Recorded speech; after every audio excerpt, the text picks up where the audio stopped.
La Poste et l'AFPA ont organisé ce séminaire dans le cadre de leur partenariat pour échanger sur leur vision et leurs pratiques du digital dans la formation. Un puissant outil pédagogique au service des individus et en réponse aux besoins des clients.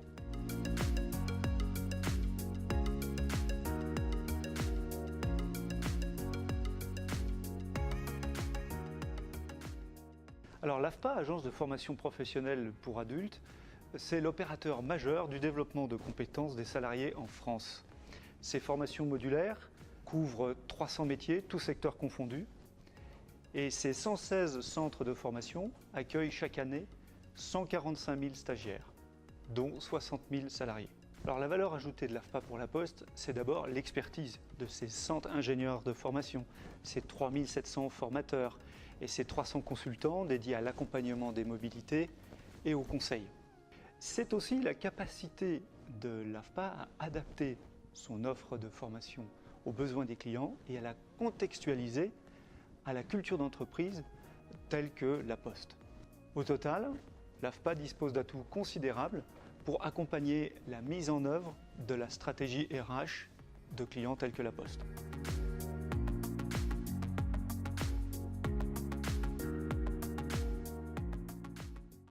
Chaque année, ce sont plus de 1000 postiers qui sont formés dans divers domaines, dans la fonction commerciale, mais aussi sur des métiers tels que gestionnaire de paye, préparateur de commandes ou encore chauffeur-livreur.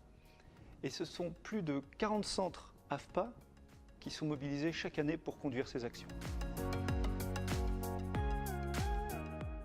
La pédagogie AFPA apporte à la Poste une pédagogie contextualisée, c'est-à-dire adaptée à chaque situation de travail et à la culture de l'entreprise.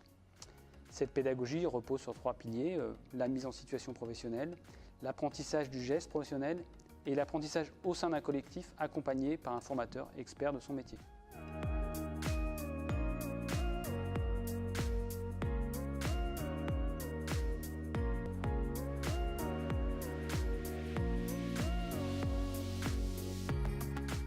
Il y a plusieurs raisons d'utiliser le numérique pour former en entreprise. Si on en retient principalement 2, je dirais que le numérique permet de démultiplier l'impact de la formation, c'est-à-dire former plus de personnes plus rapidement sur un plus grand territoire et de façon homogène. Ceci peut être crucial pour une entreprise comme la Poste. Deuxièmement, le numérique renforce l'implication des apprenants, car avec le numérique, le digital, la formation est plus individualisée, visuelle, ludique, sûre et interactive. Le digital renforce la pédagogie par une implication plus forte de l'apprenant. Les outils d'auto-positionnement, d'auto-évaluation permettent de construire des parcours de formation plus individualisés, plus adaptés, avec des blocs de compétences uniquement nécessaires pour coller aux acquis, aux préférences et au style de l'apprenant. La vidéo et les smartphones permettent d'avoir une formation plus visuelle. Les exercices pratiques peuvent être filmés par les stagiaires, débriefés avec le formateur. La vidéo peut venir jusqu'en situation de travail ou sur le plateau technique. Et enfin, nous pouvons mettre en place des formations de type mobile learning. Avec les simulateurs, l'apprenant peut s'entraîner de façon sûre et sécure, sans prise de risque, avant d'aller travailler sur une vraie machine. La réalité virtuelle ou la réalité augmentée permet d'avoir une formation encore plus immersive. Les réseaux sociaux, les forums, les blogs, les chats permettent de renforcer les interactions entre les apprenants. Ces interactions, qu'elles soient synchrones ou asynchrones, sont plus fréquentes, plus faciles et plus rapides. Tout ceci permet de créer des communautés apprenants qui sortent de la salle de cours, du groupe, et qui permettent d'avoir des communautés beaucoup plus larges et plus participatives. En synthèse, on peut dire que le numérique offre tout un tas d'outils, de possibilités infinies.